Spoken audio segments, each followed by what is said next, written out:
안녕하세요. 제리정입니다.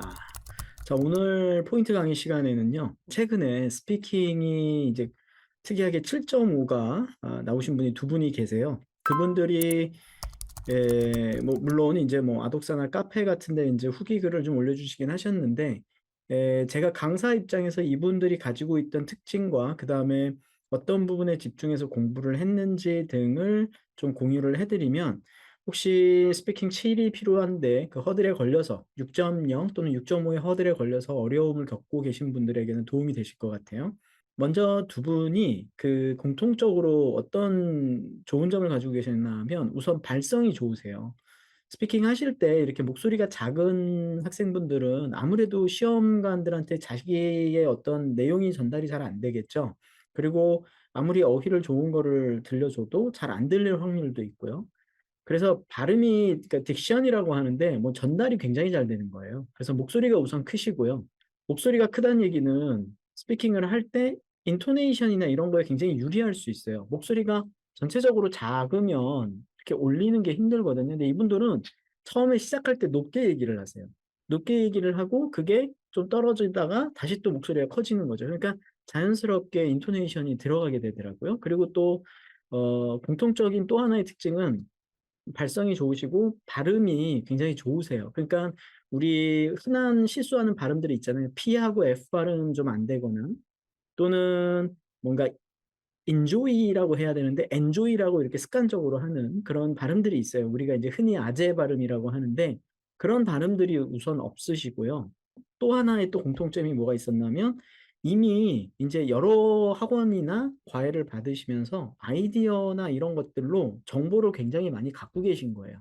그런데도 불구하고 6이나 6.5가 계속 나오니까 도대체 내가 무슨 문제가 있지 하고 오신 케이스들이거든요. 그런데 제가 이제 이분들의 스피킹 하는 내용을 이렇게 같이 들어보면서 제가 느꼈던 공통점이 있는데, 그 학생분들이 가졌던 문제점이 되겠죠. 그 첫 번째가 뭐냐면, 우선 자기가 무슨 얘기를 하는지 의식을 하고 얘기하는 게 아니라 기계적으로 답을 하는 거예요. 그러니까 이그제미너 입장에서 들었을 때 뭔가 질문을 바꿨는데도 불구하고 리피트가 이루어지는 거죠.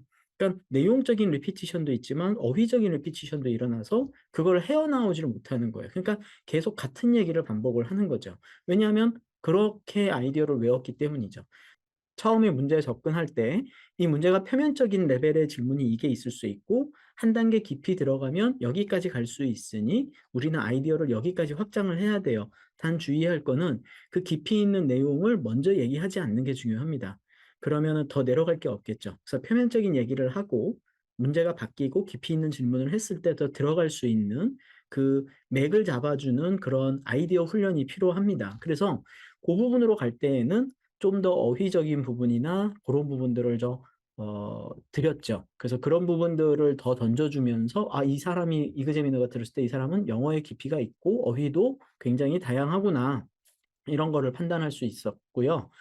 그다음에 또 두 번째가 뭐냐면, 말을 너무 길게 하시는 경향들이 있어요. 이게 왜냐하면 아이디어를 많이 외우고 공부를 해오다 보니까 할 말이 막 넘쳐나는 거예요. 근데 이걸 절제를 못하는 거죠. 그래서 스스로 속도 조절을 좀 할 수 있어야 되고, 그다음에 템포 조절도 할 수 있어야 되는 거죠. 내용적인 부분에 있어서 어디까지 오픈을 할 건지에 대해서, 그러기 위해서 계속 저는 뭐를 부탁을 드렸냐면, 아이디어에 대해서 자꾸 생각을 해야 돼요. 여기에서 내가 놓치고 있으면 안 되거든요.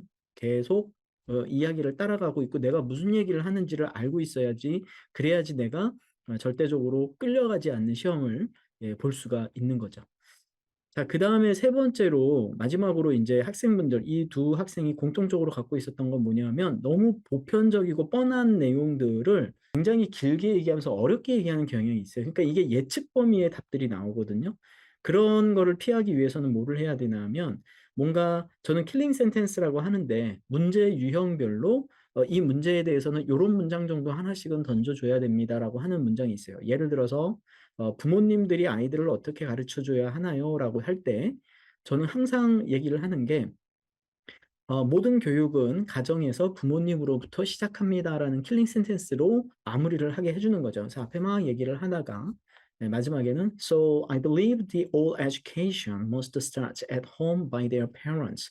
이렇게 얘기를 하면서 교육은 부모님의 역할이 중요합니다라는 거를 느끼게 해주는 거죠.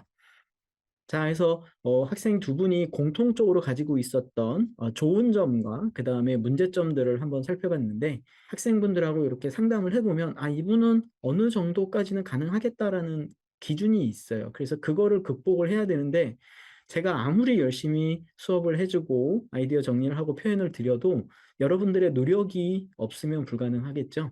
그래서 이 학생분들이 7.5라는 점수를 받을 수 있었던 데에는 제 수업의 어떤 역할도 있겠지만 그만큼 제가 말씀드리는 부분들을 잘 이해하고 내 것으로 만들려고 끊임없이 노력을 해주신 그 학생분들의 노력이 있었기 때문이죠. 제가 무슨 특별한 뭐 알약이 있어서 이거 드시면 점수가 나옵니다. 이런 건 없습니다. 하지만 그런 부분에 있어서 정확한 팁을 드릴 수는 있기 때문에 혹시 여러분들이 공부하시다 어려운 부분이 있으시면 언제든지 저한테 상담 요청을 하시면 수업을 진행하든 안 하든 그 여부를 떠나서 여러분들의 공부 방법에 있어서 좋은 조언을 드릴 수 있으니까 꼭 참고하시고요.